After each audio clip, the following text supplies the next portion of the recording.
देखो, इससे पहले हम कोशिका वाला वीडियो 5 वीडियो अपलोड कर चुके हैं यूट्यूब पे, और ये हम लोग का सेकंड नंबर चैप्टर है जिसका नाम क्या है? उत्तक। उत्तक को इंग्लिश में क्या बोलते हैं? टिश्यू। ठीक है, तो ये हम लोग का उत्तक का जो वीडियो नंबर क्या है? 1 है। तो देखिए, उत्तक के बारे में कुछ इंफॉर्मेशन यहाँ लिखा हुआ है, जैसे कि उत्तक किसे कहते हैं। तो लिखा हुआ है, समान उत्पत्ति तथा समान कार्यों को संपादित करने वाले कोशिकाओं के समूह को क्या कहते हैं? उत्तक। उत्तक यानी कि समान उत्पत्ति तथा समान कार्यों को संपादित करने वाले कोशिकाओं के समूह को। इससे पहले हम यहाँ बता चुके हैं तुम लोग को पिछले चैप्टर में कि कोशिका हमारे शरीर की क्या है? सूक्ष्मतम इकाई है। अंग मत बोलिएगा, सूक्ष्मतम क्या है? इकाई है। जैसे ईंट के मिलने से दीवार बनता है, और दीवार के मिलने से एक कमरे का निर्माण होता है, और कमरा से पूरा कमरा मिलकर एक घर का, भवन का निर्माण करता है। उसी को हम लोग क्या कहते हैं? वैसे ही हम देखो, यहाँ पे दिया हुआ है, एक ईंट है, ईंट के मिलने से दीवार का निर्माण हो रहा है, दीवार से एक कमरे का निर्माण हो रहा है, और कमरे से क्या होगा? घर का यानी कि कमरों के समूह का निर्माण होगा। इसके साथ ही क्या होगा? एक सुंदर से भवन का निर्माण हो जाएगा, जिसको हम लोग क्या बोलेंगे? पूरा बिल्डिंग है। ठीक है, तो वैसे ही कोशिकाओं के मिलने से, कोशिकाओं के समूह से क्या होता है? उत्तक का निर्माण होता है। मान लीजिए छोटा कोशिका है, इस कोशिका के बहुत सारे कोशिकाओं के मिलने से उत्तक का निर्माण हो गया, और उत्तक एक अंग का निर्माण कर दिया। अंग मानो मेरा अंगूठा है, ये अंग है, तो ये कोशिकाओं से मिलकर उत्तक का निर्माण किया है, और उत्तक से ये हमारा पूरा क्या हुआ है? अंग बना है। और अंगों से अंग तंत्र बन जाएगा। जैसे हम लोग पढ़ेंगे क्लास 10 में, पाचन तंत्र, श्वसन तंत्र, ये सब क्या हो जाएगा? अंग मिलकर अंग तंत्र का निर्माण करेगा, जो विशेष कार्य करेगा। और इस अंग तंत्र के मिलने से, सभी अंग तंत्रों से शरीर का निर्माण होता है। किसका? शरीर का। तो देखिए, उत्तक का डिफिनेशन ये हो गया। अब उत्तक के प्रकार, तो पेड़ पौधों में पाए जाने वाले उत्तक को पादप उत्तक, पादप उत्तक और जंतु उत्तक, 2 प्रकार के उत्तक पाए जाते हैं। पादप उत्तक को प्लांट टिश्यू, और जंतु उत्तक को एनिमल टिश्यू कहते हैं। इसकी बारी बारी से डिफिनेशन को देखेंगे। तो पहला है हम लोग का पॉइंट क्या? पादप उत्तक। देखिए, पादप उत्तक का डिफिनेशन लिखा हुआ है कि पेड़ पौधों में पाए जाने वाले उत्तक को क्या कहते हैं? पादप उत्तक। पादप उत्तक कहते हैं।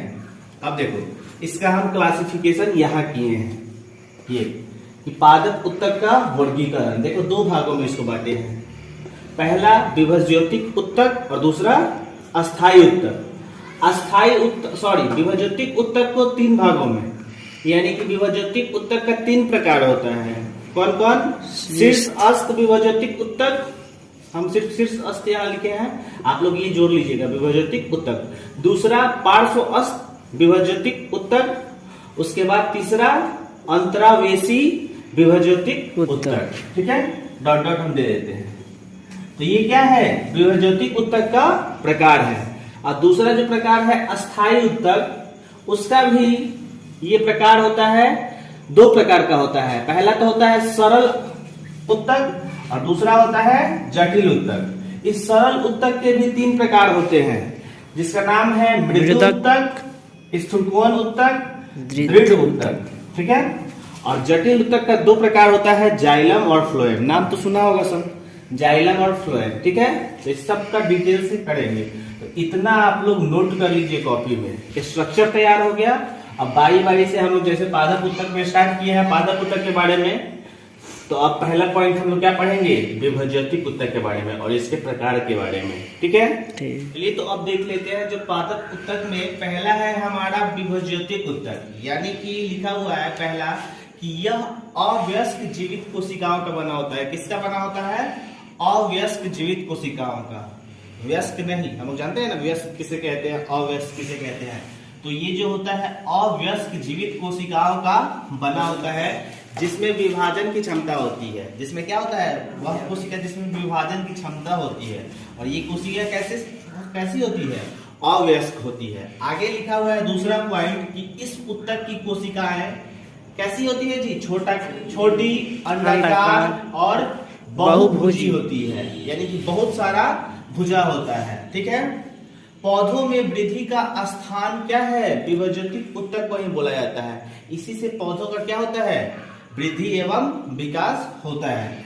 उसके बाद लिखा हुआ है कि यह ऊतक स्थिति के आधार पर, यानी कि उपस्थिति के आधार पर कितने प्रकार की होती है? 3 प्रकार की। पहला नंबर बता चुके हैं कि शीर्ष अस्त, दूसरा पार्श्व अस्त और तीसरा अंतरावेशी।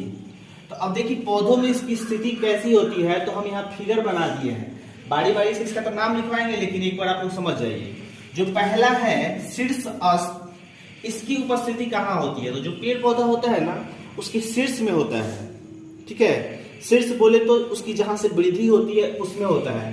तो देखिए पेड़ पौधा का एक टहनी ऊपर वाला है ना, इसके शीर्ष में होगा, इसी कारण इसका नाम क्या है? शीर्ष अस्त, ठीक है। दूसरा, और सिर्फ ऊपर ही नहीं होगा, ये जड़ों में भी है, जड़ों में भी उपस्थित रहता है, क्योंकि जड़ों में नीचे की ओर वृद्धि होता है और पेड़ पौधा जो ऊपर वायु में रहता है ऊपर की ओर वृद्धि होता है। तो जहां जहां वृद्धि होने वाला रहेगा ये रहेगा, ठीक है। या वो टहनी भी हो, इधर टहनी जो है इसमें भी ये क्या है? शीर्ष अस्त ही है, ठीक। दूसरा है पार्श्व अस्त। तो पार्श्व अस्त क्या होता है?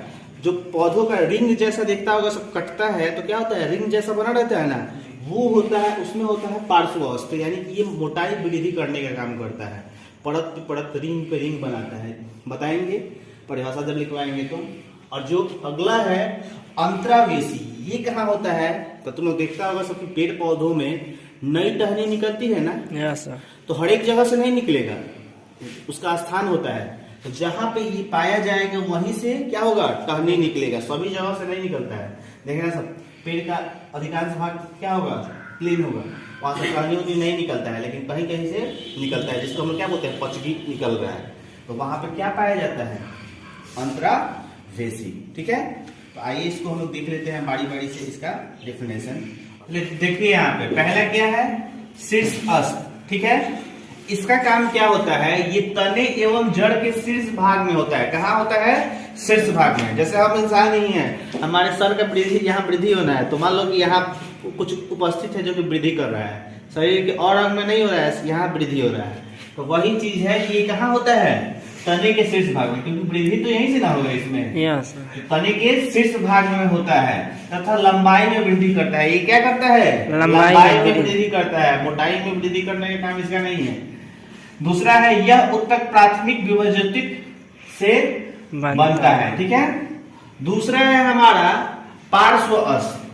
तो पार्श्व अस्त जो होता है जड़ तथा तने के पार्श्व भाग में उपस्थित होता है।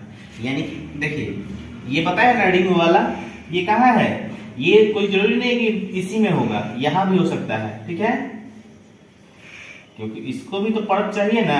ये धीरे धीरे मोटा कैसे होता है? टहनी, इसी के कारण जड़ तथा तने के पार्श्व भाग में होता है एवं द्वितीयक वृद्धि का काम करता है। किसका करता है? द्वितीय वृद्धि, यानी प्राथमिक वृद्धि का काम ये करता है। पहला जो काम है इसका है इम्पोर्टेंट, तब द्वितीयक इसका है। इससे पौधों की मोटाई बढ़ती है। तो पौधों की मोटाई किससे बढ़ती है? इससे। ये देखो, ये जो रिंग बनाया हुआ है, ये रिंग और मोटा होते जाएगा धीरे धीरे धीरे धीरे। तो क्या होगा? पेड़ पौधों का मोटाई और बढ़ता जाएगा। देखता है सब पहले रहता है उंगली की तरह, धीरे धीरे कैसा हो जाता है? मोटा होते जाता है, होते जाता है। उसी प्रकार से तीसरा है अंतरावेशी। नए टहनी निकलने के स्थान पर ये ऊतक पाया जाता है। अब मान लो कि ये ऊतक यहाँ है, तो यहाँ से टहनी निकला है। अगर ये क्या हो जाएगा? यहाँ रहेगा तो कुछ दिनों में देखेगा कि यहाँ से भी टहनी निकलना स्टार्ट हो जाएगा। तो ये कहाँ होता है? जहाँ नई टहनियां निकलती है उसके स्थान पर होता है। तो ये हमारा हो गया किसका? विभाजक ऊतक का 3 प्रकार, शीर्ष अस्त, पार्श्व अस्त और अंतरावेशी। अब हम लोग पढ़ेंगे क्या? अस्थायी ऊतक के बारे में। लिखा हुआ है कि विभाजक ऊतक, जो कि हम लोग पीछे पढ़े हैं ना। तो विभाजक ऊतक की वृद्धि के फलस्वरूप क्या बनता है? अस्थायी ऊतक। बोलने से ही मालूम हो रहा है कि अस्थायी है, ठीक है। अस्थायी ऊतक का निर्माण होता है जिसमें विभाजन की क्षमता नहीं होती है। अब अस्थायी हो गया है, विभाजन की क्षमता नहीं होगा, लेकिन कोशिका का रूप एवं आकार निश्चित रहता है। क्या होता है? जिसके कारण, इसी के कारण कोशिका का रूप एवं आकार निश्चित रहता है। और ये